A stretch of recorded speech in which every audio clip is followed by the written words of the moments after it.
तो दोस्तों आप मेरे न्यूज़ चैनल के सफ़र की कहानियाँ सुन रहे हैं और बेशक उन्हें पसंद भी कर रहे हैं। इंडिया न्यूज़ की कहानी आपको मैंने सुनाई।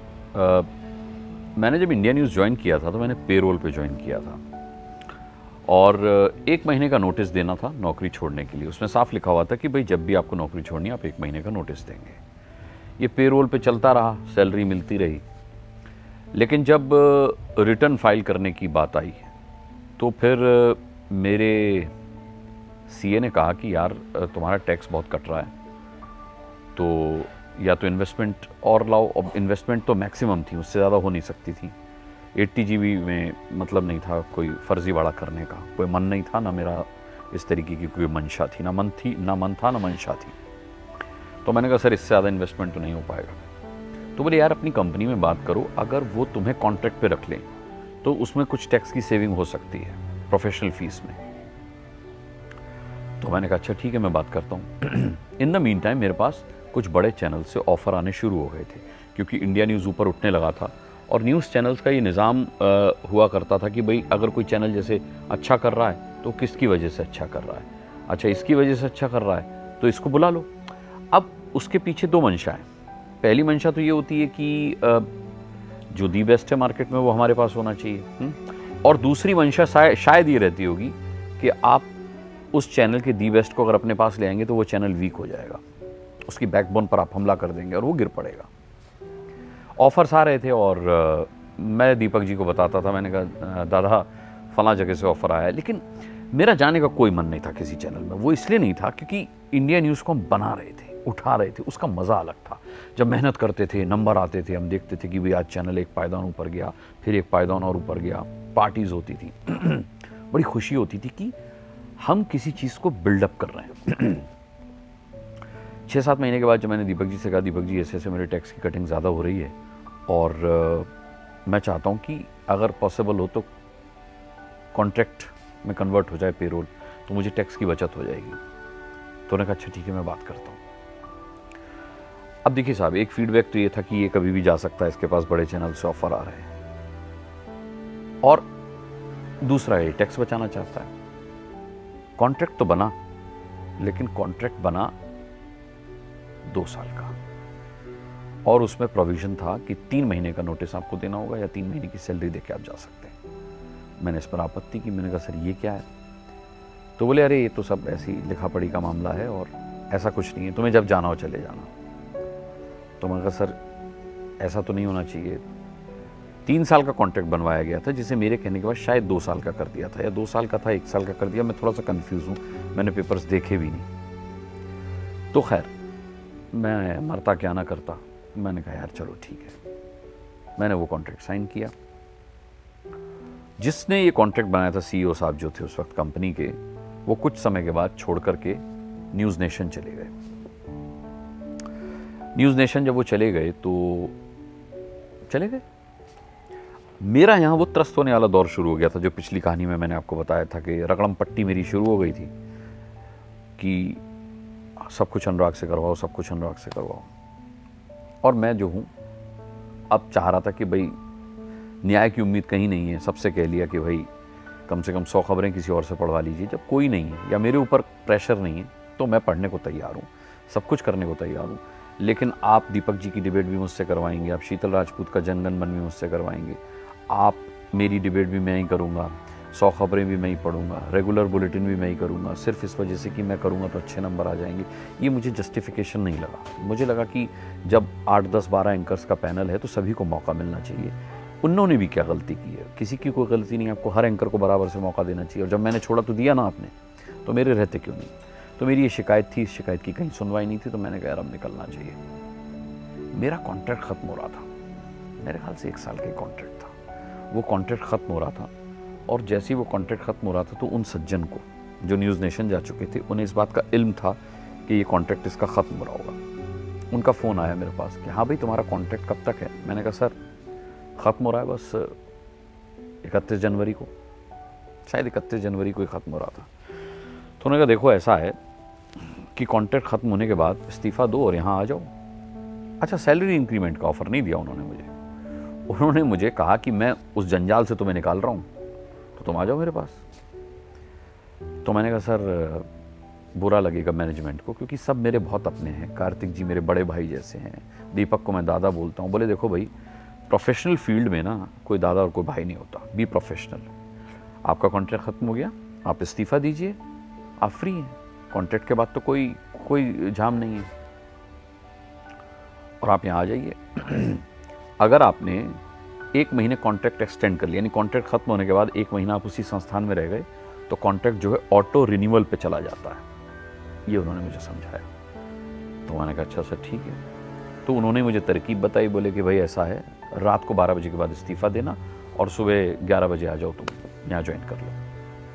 मैंने कहा ठीक है। उन्हें न्यूज़ नेशन गए हुए 6 महीने नहीं हुए थे, 2-3 महीने हुए थे तब। तो शाम मैंने 12 बजे इस्तीफ़ा दिया और सुबह 10 बजे मैं न्यूज़ नेशन के ऑफिस था ज्वाइनिंग के लिए।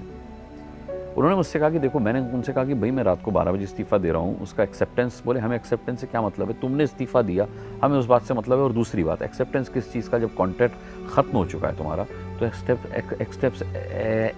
एक्सेप्टेंस का मतलब क्या होता है। तो मैंने कहा अच्छा ठीक है साहब, कोई बात नहीं। तो मैं कन्विंस होकर चला गया। मैंने साहब न्यूज़ नेशन ज्वाइन किया और उन्होंने मुझे शाम 6:30 का बुलेटिन भी पढ़वा दिया। मैंने कहा सर मेरे को ना बहुत टाइम से छुट्टी नहीं मिली है इंडिया न्यूज़ में, मुझे छुट्टी चाहिए। बोले यार तुम 6:30 का यहाँ बुलेटिन पढ़ो और उसके बाद 10 दिन की छुट्टी चले जाओ, उसके बाद आके ज्वाइन कर लेना, लेकिन तुम एक बुलेटिन पढ़ जाओ, एक एंट्री मार जाओ। मैंने कहा ठीक है कर देता हूँ। मैंने साहब 6:30 का वहाँ बुलेटिन पढ़ा और उन्होंने साहब मुझे हिदायत दी कि आप इंडिया न्यूज़ से किसी का फ़ोन अटेंड नहीं करेंगे जब तक आप यहाँ बुलेटिन नहीं पढ़ लेंगे, क्योंकि वो जानते थे मैं इमोशनल आदमी हूँ। दीपक जी बात करेंगे, कार्तिक जी बात करेंगे, और इन लोगों के बहुत फ़ोन भी आए मेरे पास, लेकिन अब मैं उनका एम्प्लॉय था तो मुझे उनकी बात माननी थी। मैंने कुछ इलीगल नहीं किया था, कॉन्ट्रैक्ट ख़त्म होने के बाद ज्वाइन किया था, सब चीज़ें थी। लेकिन वो इंडिया न्यूज़ के लिए बड़ा क्रूशल टाइम था। चैनल नंबर 3 था उस वक्त, और मैं अपनी तारीफ़ नहीं कर रहा, मुझसे वहाँ के मैनेजमेंट ने, इंडिया न्यूज़ के मैनेजमेंट ने और तमाम सारे लोगों ने बताया कि मतलब ठीक है, अनुराग मुस्कान को लोग देखना चाहते हैं। मेरी डिबेट खास करके लोग देखा करते थे। मैं चीखम चिल्ली वाली डिबेट नहीं करता था। मेरी डिबेट में सेटायर का पुट होता था, मैं व्यंग्यात्मक लहजे में डिबेट करता था। सरहद आर पार के नाम से हम कार्यक्रम करते थे, उसमें पाकिस्तान के गेस्ट से बात करता था। बहुत अच्छी डिबेट होती थी। आप यूट्यूब पर जाकर सरहद आर पार अनुराग मुस्कान डालेंगे तो वो डिबेट आप देख सकते हैं, या फिर आप इंडिया न्यूज़ अनुराग मुस्कान डिबेट डालेंगे तो आप उस ज़माने की मेरी डिबेट देख सकते हैं। तो वो बड़ा क्रूशल टाइम था।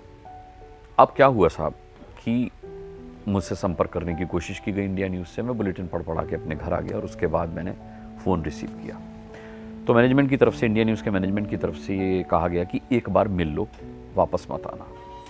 मैंने कहा ठीक है, लेकिन मैं इंडिया न्यूज़ के ऑफिस में नहीं मिलूँगा, बाहर मिलूँगा। बाहर मेरी मुलाकात हुई इंडिया न्यूज़ के एक वरिष्ठ अधिकारी से, और उन्होंने मुझे बताया कि उन सज्जन से जिन्होंने मुझे न्यूज़ नेशन बुलाया था, वो जब इंडिया न्यूज़ छोड़ के जा रहे थे तो उनसे ये वादा लिया गया था कि वो 6 महीने तक इंडिया न्यूज़ से किसी को बुलाएंगे नहीं। मुझे वस्तु स्थिति बताई गई कि अनुराग, हमारे साथ चीटिंग की गई है, तुम्हारे न्यूज़ नेशन जाने से हमें कोई दिक्कत नहीं है। और उन्होंने प्रूव किया। उन्होंने मेरे सामने फ़ोन पर बात की कि फलां जी, यू हैव टेकन अनुराग, आपसे मैंने कहा था कि 6 महीने तक किसी को मत ले जाना। तो उन्होंने वहाँ से झूठ बोला कि अरे वो तो खुद ही आना चाहता था, उसने मुझे फ़ोन किया था, जबकि ऐसा नहीं था। तो ये 2 चीज़ें मेरे संज्ञान में आई। एक तो उन्होंने अपना वादा तोड़ा था इंडिया न्यूज़ मैनेजमेंट से किया हुआ कि 6 महीने तक मैं किसी को नहीं बुलाऊंगा, और उन्होंने 3-4 महीने बाद ही मुझे वहाँ बुलाया। और दूसरा, उन्होंने झूठ बोला कि मैं आना चाहता था, जबकि बुलाया उन्होंने था। मैं इस बात से कन्विंस हो गया और मैंने कार्तिक जी से कहा, मैंने कहा ठीक है सर, मैं मानता हूँ कि चीटिंग करके मुझे यहाँ से निकालने की कोशिश की गई, और मैं 1 रुपये के भी इंक्रीमेंट पे नहीं गया हूँ। बोले मुझे पता है अनुराग, इसीलिए हम तुम बात कर रहे हैं। मुझे आश्चर्य हुआ कि क्या बात हो गई, अगर कोई बहुत बड़ा जंप पंप मिला होता, अनुराग चला जाता, मुझे कोई दिक्कत नहीं होती, बट सेम सैलरी पर जाने का क्या मतलब है, और वो भी ऐसे वक्त में जब इंडिया न्यूज़ नंबर 3 चैनल हो गया है सभी लोगों के एफर्ट्स से। क्या शानदार टीम थी उस वक्त इंडिया न्यूज़ की। तो मैंने कहा ठीक है sir, I am coming back. तो साहब एक दिन के लिए मैंने न्यूज़ नेशन ज्वाइन किया था। मैं बहुत शुक्रगुजार हूँ न्यूज़ नेशन के मैनेजमेंट का भी। संजय कुलश्रेष्ठ जी हैं वहाँ पर, बहुत प्यार दिया उन्होंने मुझे। जब मुझसे मिले वो, जब मैं न्यूज़ नेशन गया तो उन्होंने मुझसे कहा कि अनुराग, अरे बड़ी मज़ेदार बात है, अच्छी याद आ गई संजय कुलश्रेष्ठ जी के नाम से। उन्होंने मुझसे कहा कि अनुराग, हमें ना ऐसा एंकर की ज़रूरत नहीं है, बट आपका रिकमेंडेशन किया गया, कहा गया कि भाई आप बहुत अच्छे एंकर हैं। तो मैंने कहा चलो ठीक है, देखते हैं। तो अनुराग, अफसोस की बात ये कि यार मैंने तुम्हें कभी देखा भी नहीं। पता नहीं वो झूठ बोल रहे थे ऐसा, लेकिन उन्होंने ऐसा कहा। लेकिन उन्होंने कहा कि मेरे ना हर न्यूज़ चैनल में कॉन्टैक्ट्स हैं, तो मैंने तुम्हारा नाम लेकर के अपने जो कॉन्टैक्ट्स हैं उनसे बात की कि भैया अनुराग मुस्कान, अनुराग मुस्कान। तो बड़ी अमेजिंग बात हुई। सबसे अमेजिंग बात ये हुई कि न्यूज़ चैनल्स के अंदर, न्यूज़ चैनल की दुनिया में आप किसी का भी नाम लीजिए तो उसकी 100 बुराई करने वाले लोग मिल जाएंगे। लेकिन यार कमाल की बात है कि मैंने जितने लोगों से भी बात की, किसी ने तुम्हारी बुराई नहीं की, सबने तुम्हारी तारीफ़ की कि बहुत अच्छा है, बहुत अच्छा एंकर है, बहुत अच्छा लड़का है, बहुत अच्छा एंकर है, बहुत अच्छा आदमी है, बहुत अच्छा है। तो मैंने सोचा कि भले ज़रूरत ना हो न्यूज़ नेशन में एंकर की, लेकिन अगर अनुराग मुस्कान इतना अच्छा है तो हमारे पास होना चाहिए। मुझे उनकी ये बात बहुत अच्छी लगी। मैंने कहा थैंक यू सर, बहुत अच्छे, बहुत ज़हीन इंसान हैं संजय कुलश्रेष्ठ जी। और मैं मानता हूं कि जो उनके आइडियाज़ हैं, अगर वो अप्लाई कर दिए जाएं उस चैनल में, तो हु नोज़ चैनल कहां से कहां पहुंच जाए। लेकिन मैंने कहा ना, टीआरपी की मजबूरियां होती हैं। चैनल वालों को लगता है कि दर्शक ऐसा देखना चाहते हैं, या फिर वो नंबर 1 चैनल ऐसा दिखा रहा है, उसके पीछे भागो, नंबर 2 चैनल के पीछे भागो। खैर, मैं बहुत छोटी सी इकाई हूँ इस पर टिप्पणी करने के लिए। फैसला लेने वाले लोग बहुत सीनियर होते हैं न्यूज़ चैनल में। कई बार उनका फैसला सही भी होता है, कई बार गलत भी होता है, लेकिन उन सज्जन का फैसला गलत था जिन्होंने न्यूज़ नेशन में मुझे बुलाया था। मैं इंडिया न्यूज़ वापस आ गया और अगले ही दिन आप कार्तिक जी ने कहा कि अब तुम जो है ना एक ऑन एयर एक लाइव दे दो, उसके बाद तुम छुट्टी चले जाना। उन्होंने भी मुझे 10 दिन की छुट्टी कमिट की थी न्यूज़ नेशन वालों ने। फिर कार्तिक जी ने कहा नहीं तुम अपीयर हो जाओ एक बार। और मेरी शेव भी बड़ी हुई थी, 1 दिन की शेव थी थोड़ी सी। मैं कहा सर मैं तो शेव भी, बोले नहीं तुम एक लाइव दे दो। तो उस वक्त मुझे याद है वो दिन था जब किरण बेदी ने बीजेपी ज्वाइन की थी। उस पर लाइव था, शीतल राजपूत एंकर थी, और मुझसे कहा गया बस एक सवाल शीतल जी पूछेंगी, तुम जवाब देके चले जाना। लेकिन शीतल ने आधे घंटे तक मुझसे सवाल पूछने जारी रखे, मतलब आधे घंटे तक मैं अपीयर रहा, और इंस्ट्रक्शन था कि अनुराग जो है लगातार विंडो में कटा रहेगा शीतल के साथ। न्यूज़ नेशन को ये मैसेज देना था कि ही इज़ बैक। हमने इसको वापस ले लिया अपने आप। ये बड़ा एक दिलचस्प किस्सा था। और जो सम्मान न्यूज़ नेशन में मुझे मिला, या जो मुझे इंडिया न्यूज़ ने वापस बुला करके सम्मान दिया, मुझे ये बताया कि फ़र्क पड़ता है तुम्हारे जाने से, वरना यहाँ यार किसी को कोई फ़र्क नहीं पड़ता, कितना भी कोई भी चला जाए, है ना, फ़र्क नहीं पड़ता। सानू की जाओ, एक जाएगा 100 आएंगे। लेकिन जो मेरी इम्पोर्टेंस मुझे बताई गई, उसमें जो सम्मान और जो प्यार छिपा था, मैं उसका कर्ज शायद ही कभी उतार पाऊँ। बहरहाल दोस्तों, मैंने कहा था कि इंडिया न्यूज़ से आगे की कहानी सुनाऊंगा, लेकिन ये बेहद दिलचस्प कहानी मुझे याद आ गई, इंसिडेंट याद आ गया, तो मैंने आपको सुना दिया। लेकिन फिर जो है मेरा सफ़र, कॉन्ट्रैक्ट 1 साल के लिए रिन्यू हुआ, और अगेन मेरे साथ वही सारी चीज़ें शुरू हो गई। यानी मुझसे न्यूज़ नेशन वालों ने कहा था, मुझसे संजय जी ने कहा था कि तुम वापस जाओगे तो तुम्हारा इंडिया न्यूज़ में वो सम्मान नहीं रहेगा। मैंने कहा सर मुझे चीटिंग से नफरत है, मुझे चीटिंग करके बुलाया गया तो मैं आना नहीं चाहता, है ना। मसला दूसरा है, सम्मान रहे ना रहे, वो इज़्ज़त मिले ना मिले वो मैं देख लूँगा। लेकिन ना फिर वही एक चक्की में पिसने वाला काम इंडिया न्यूज़ में शुरू हो गया था मेरा। उसी दौरान जो है एबीपी न्यूज़ में मिलिंद खांडेकर जी को मैनेजिंग एडिटर की जिम्मेदारी दी गई। खबर फैल गई चारों तरफ कि मिलिंद खांडेकर जी अब मैनेजिंग एडिटर होंगे एबीपी न्यूज़ के। तो मैंने बस उनको बधाई दी। मैंने कहा मिलिंद जी आपको बहुत बहुत बधाई, और अब आपको वो मिला है जो आप डिज़र्व करते थे। तो पलट के उनका जवाब आया, धन्यवाद अनुराग, ऑफिस जाने का तुम्हारा समय क्या होता है।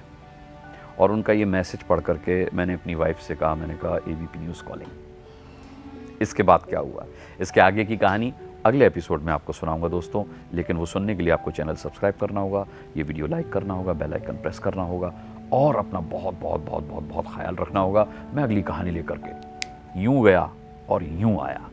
तब तक के लिए इजाज़त दीजिए, नमस्कार।